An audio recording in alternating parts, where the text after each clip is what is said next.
नमस्कार मित्रांनो, पाठपुरावा चॅनलवरती मी सुमित तुम्हा सर्वांचे पुन्हा एकदा मनापासून स्वागत करतो। मित्रांनो, माहितीचा अधिकार अधिनियम 2005 मधील आपण आवश्यक तरतुदी पाहत आहोत। त्याच्यामध्ये कलम 1 ते मला वाटतं कलम आपण 20 पर्यंत डिटेल्समध्ये माहिती घेतलेली आहे।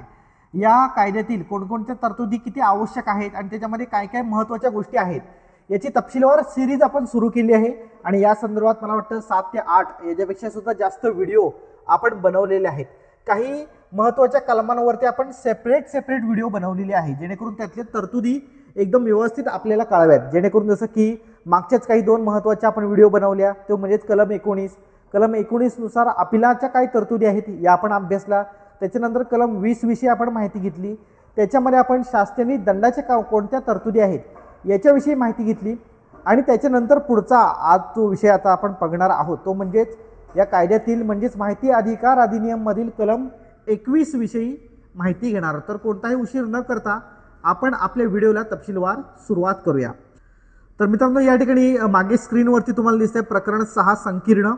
या ठिकाणी कलम 21 सद्भावनेने केलेल्या कृतीला संरक्षण, म्हणजे हा काय तर जनमाहिती अधिकाराच्या संदर्भातील हा एक महत्त्वाचा म्हणजे ते डिफेन्स घेतात, म्हणजे बचाव।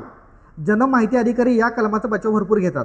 कलम 21 तर काय, सद्भावनेने केलेल्या कृतीला संरक्षण, म्हणजे एखादी माहिती दिली अर्जदाराने माहिती मागितल्याच्या नंतर त्याला माहिती दिली गेलेली आहे परंतु लेट दिली गेलेली आहे।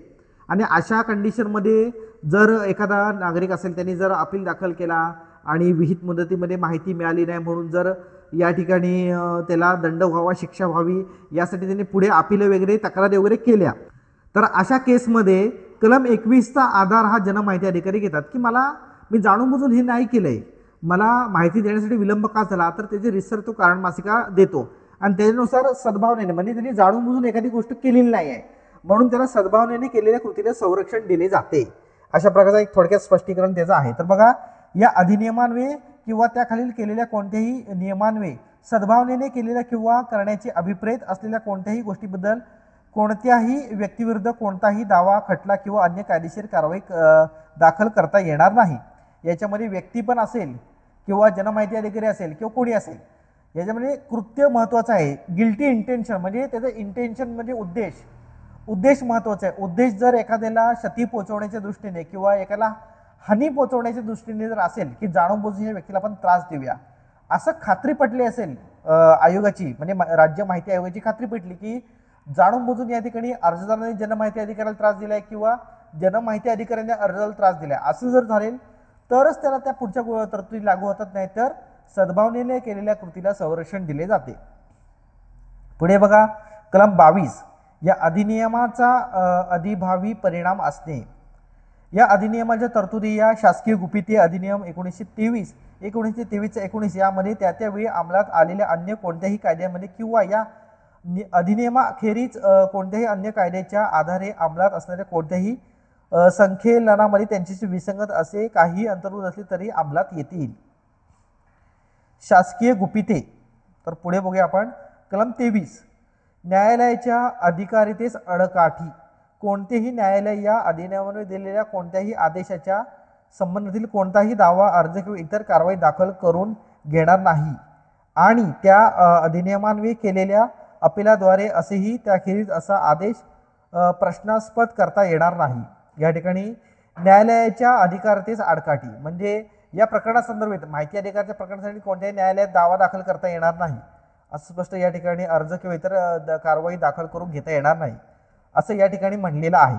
पुढे बघा, कलम 24 विवक्षित संघटनांना हे अधिनियम लागू नसणे, म्हणजे काय, नंबर 1 या अधिनियमांतर्गत अंतर्भूत असलेली कोणतीही गोष्ट दुसऱ्या अनुसूचित विनिर्दिष्ट केलेल्या गुप्त वार्ता सुरक्षा संघटना यांसारख्या केंद्र सरकारने स्थापन केलेल्या संघटनांना किंवा अशा संघटनांनी त्या सरकारला सादर केलेल्या कोणत्याही माहितीला लागू असणार नाही, परंतु भ्रष्टाचार व मानवी हक्कांचे उल्लंघन यांच्या आरोपाशी संबंधित माहिती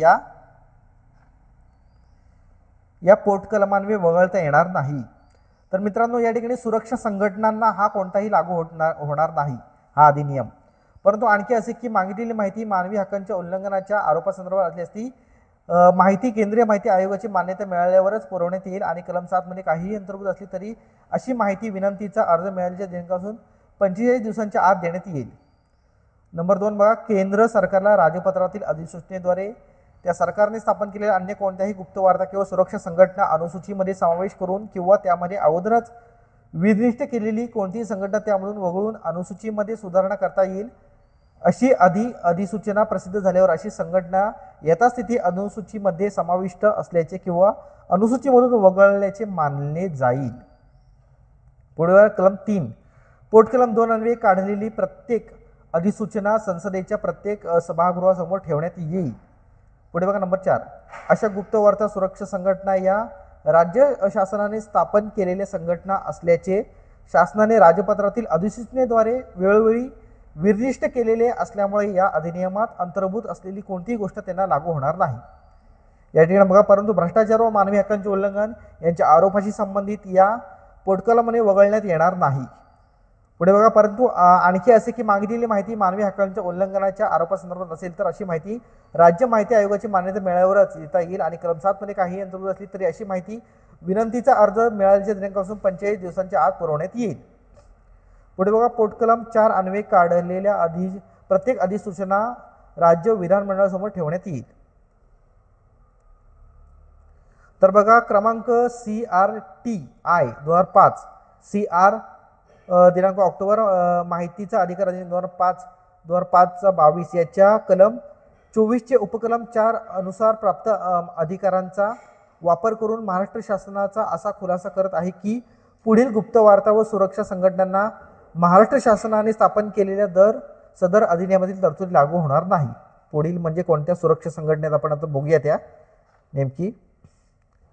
तर ते सुरक्षा संघटना आहेत केंद्र सरकारने स्थापन केलेल्या गुप्तवार्ता व सुरक्षा संघटना. पहिले बघा, गुप्तवार्ता केंद्र, मंत्रिमंडळाची सचिवांची संशोधन व विश्लेषण शाखा, महसूल गुप्तवार्ता संचालनालय, केंद्रीय आर्थिक गुप्तवार्ता विभाग, अंमलबजावणी संचालनालय, अंमली औषधी द्रव्य नियंत्रण विभाग, विमान चालक संशोधन केंद्र, विशेष सरहद्द दल, सीमा सुरक्षा दल, केंद्रीय राखीव पोलीस दल, भारत तिबेट सीमा सुरक्षा दल, केंद्रीय औद्योगिक सुरक्षा दल, राष्ट्रीय सुरक्षा दल, आसाम रायफल्स, विशेष सेवा विभाग, विशेष शाखा गुन्हे अन्वेषण विभाग, अंदमान व निकोबार, गुन्हे शाखा गुन्हे अन्वेष विभाग, केंद्रीय शाखा दादरा आणि नगर हवेली, या ठिकाणी विशेष शाखा लक्षद्वीप पोलीस, या ठिकाणी डी विश्वनाथन, सचिव भारत सरकार.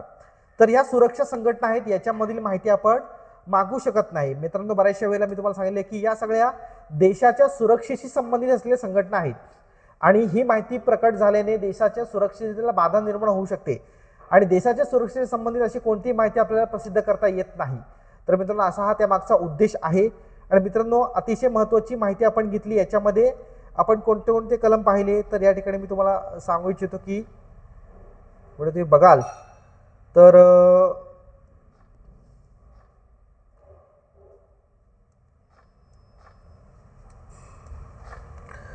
मित्रांनो, या व्हिडिओच्या माध्यमातून आज आपण कलम 21, कलम 22, कलम 23 आणि कलम 24 या 4 कलमांची माहिती घेतली. तुम्हाला ही सिरीज किंवा तुम्हाला ही व्हिडिओ कशी वाटली आम्हाला कमेंट करून नक्की कळवा. आपल्या चॅनलवरती तुम्ही नवीन असाल तर सबस्क्राईब करायला अजिबात विसरू नका. पुन्हा भेटू मित्रांनो. जय हिंद, जय महाराष्ट्र.